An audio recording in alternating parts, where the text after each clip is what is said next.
तो दोस्तों आज की वीडियो में हम जानेंगे कि सी प्लस प्लस या सी या किसी भी प्रोग्रामिंग लैंग्वेज में आप मैट्रिक्स मल्टीप्लिकेशन कैसे कर सकते हैं।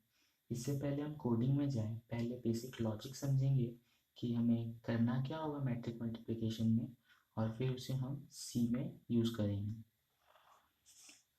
तो अगर हम एक मैट्रिक्स की बात करें तो मैं एक 3x3 मैट्रिक्स लेता हूँ और उसके इंडेक्स नंबर को इस टाइप से लिख देता हूँ, क्योंकि हमें पता है हमारे एरे का जो कॉन्सेप्ट होता है उसे हम जीरो से शुरू करते हैं, ना कि वन से।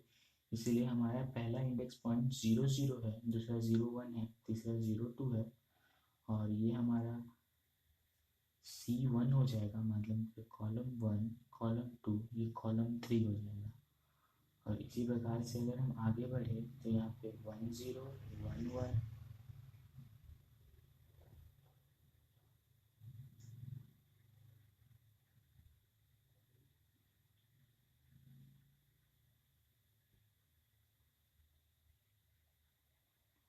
तो ये हमारा पहला। और हम जिससे इंटू करना है उसका भी इसी प्रकार से नंबरिंग कर लेते हैं, तो इसे भी हम सेम टाइप से इंडेक्स नंबरिंग कर लेते हैं। तो गाइस अब ये जो मैंने लिखा है इसका मतलब क्या है मैं ये बताऊंगा। इसे हम रो 1 रो 2 रो 3 मान लेते हैं। तो हमें अब ये मैट्रिक्स मल्टीप्लिकेशन करना है। तो पहले बेसिक हम जान लेते हैं कि मैट्रिक्स मल्टीप्लिकेशन हम करते कैसे हैं। अगर नॉर्मल मैट्रिक्स मल्टीप्लिकेशन की बात करें जो हम मैथ्स में करते हैं, तो उसमें हम ये जो नंबर लेते हैं जैसे कि 1 2 3 4 5 6 7 8 9, अगर इसे हमें मल्टीप्लाई करना है 1 3 4 5 6 7 8 9 10, इससे अगर मल्टीप्लाई करना है तो क्योंकि हमें पता है ये 3x3 मैट्रिक्स है और ये 3x3 मैट्रिक्स है, तो हमें जो मैट्रिक्स मिलेगी वो इसकी मिलेगी, यानी कि 3x3 मैट्रिक्स ही मिलेगी। तो हम इसे करते कैसे हैं, हम सबसे पहले ये रो को इसके साथ इंटू करते हैं, यानी कि हम करेंगे 1 × 12 प्लस 2 × 5 प्लस 3 × 8। ये हमारा पहला आ गया, ये 0 0 हमारा आ गया। इसी प्रकार से अगर हमें 0 1 निकालना है तो हम उसके लिए इसको इसके साथ इंटू करेंगे, और 0 3 2 निकालना है तो इसको इसके साथ इंटू करेंगे। इसी तरीके से हम चलते जाते हैं, इसको ऐसे ऐसे इंटू करते हैं। तो अब ये चीज़ हम प्रोग्राम में कैसे अचीव करेंगे ये जानते हैं। तो जैसे कि हमने ये इंडेक्स नंबरिंग कर दिया है, तो चलिए अब देखते हैं कि अगर हम ये पहला, जैसे कि अगर हम ये इसको A मानते हैं, इसको B मानते हैं, और हमें एक नया C मैट्रिक्स निकालना है जो ये दोनों का मल्टीप्लिकेशन होगा, तो ये C मैट्रिक्स दिखेगा कैसा। अगर अगर ये मान ले, अगर हम इंटू करते हैं जैसे हमने इसमें लॉजिक बताया उसके हिसाब से, हमारा 0 0 जो पॉइंट होगा वो होगा C1 × R1, यानी कि ये वाला कॉलम इंटू ये वाला रो।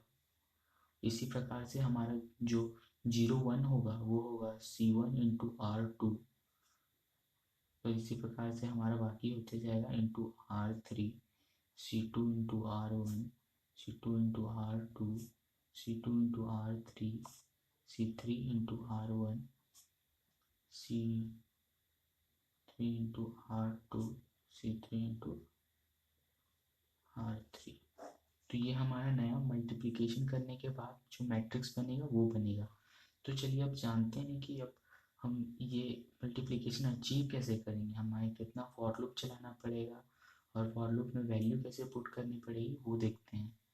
तो क्योंकि अगर हम पहले पार्ट का लेते हैं 0 0 इंडेक्स, तो वो हम कैसे अचीव कर रहे हैं, तो C1 × R1, मतलब ये कॉलम है ये रो को इंटू करते हैं, देखते हैं क्या आता है।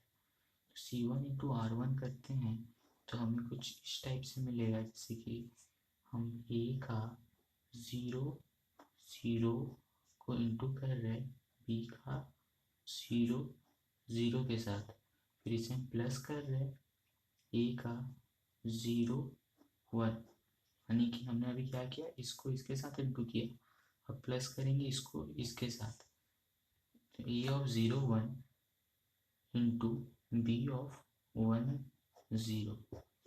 ऐसे ही तीसरा भी ए ऑफ 0 2 इंटू बी ऑफ 2 0। तो ये हमारा C1 इंटू R1 आ गया है। इसी प्रकार से हम देख लेते हैं C1 into R2 C1 into R3 क्या आएगा, और फिर उसमें हम कुछ बेसिक लॉजिक निकालेंगे जिससे हम लूप फाइंड कर सकें कि हमें कितना लूप चलाना होगा, उसमें वैल्यू कैसे रखनी होगी। अब C1 इंटू R2 करें तो ये इसके साथ इंटू होगा, यानी कि A ऑफ 0 0 इंटू होगा B ऑफ 0 1 से, A ऑफ 0 1 इंटू होगा B ऑफ 1 1 से, A ऑफ 0 2 इंटू होगा B ऑफ 2 1 से। तो आप इसमें सिमिलैरिटी देख सकते हैं, जैसे कि अगर आप देखें तो हमें ये जो मिल रहा है, ये A का सेकेंड वाला और B का पहले वाला वो सेम है, 0 1 2 0 1 2। इसका मतलब ये दोनों चीज़ हम एक लूप से हैंडल कर सकते हैं। और ये जैसे A का देख सकते हैं, इसके लिए हमें एक लूप चलाना पड़ेगा और इसके लिए एक लूप चलाना पड़ेगा, क्योंकि देखिए इधर जब हम नेक्स्ट में आते हैं तो यहाँ पे A का भी वैल्यू चेंज नहीं हुआ है, बट यहाँ पे देखिए B का वैल्यू चेंज हो गया है, यानी कि और ये दोनों का वैल्यू पुराने जैसा सेम ही रहा है, यानी कि ये दो वैल्यू हम एक लूप से कंट्रोल कर सकते हैं। और इसके लिए हमें एक अलग लूप लगेगा और इसके लिए एक अलग लूप लगेगा। तो चलिए जानते हैं कि वो लूप हम कैसे लेंगे, लूप क्या क्या लेंगे और उसे इम्प्लीमेंट कैसे करेंगे। एक हम और कंडीशन रख लेते हैं, जैसे C1 इंटू R3, ताकि हमारे लिए विज़न और भी क्लियर हो जाए कि हमें करना क्या है। अगर ये करेंगे तो हमारे पास आएगा 0 1 A ऑफ 0 1 A ऑफ 0 1, और इसे हम इंटू कर रहे हैं इधर इससे B ऑफ 0 2 से इंटू B ऑफ 1 2 से इंटू B ऑफ 2 2 से। तो यहाँ पर आप देख सकते हैं कि ये जो है ये दोनों हम एक लूप से कंट्रोल कर पा रहे हैं, क्योंकि हमारा अभी भी ये वैल्यू सेम है।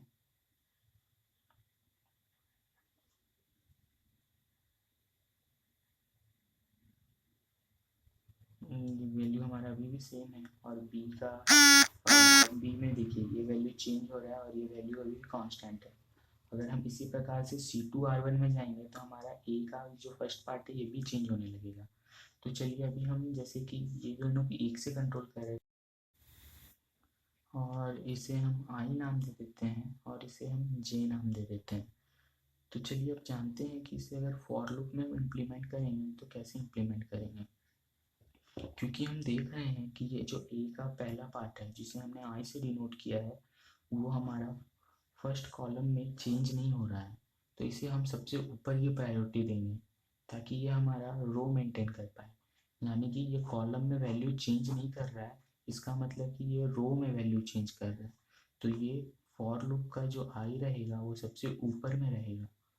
और हमारा ये जैसे कि हमने बात किया आई जे के बन रहा है, तो हमारा 3 नेस्टेड फॉर लूप का ये एक स्टेटमेंट बनेगा जिससे हम ये मल्टीप्लिकेशन अचीव कर पाएंगे। और जैसे कि आप देख सकते हैं ये 0 1 2 है, वो हर बार वैल्यू चेंज हो रहा है। अगर पहला देखें तो यहाँ 0 0 था, यहाँ 1 1 हो गया, यहाँ 2 2 हो गया।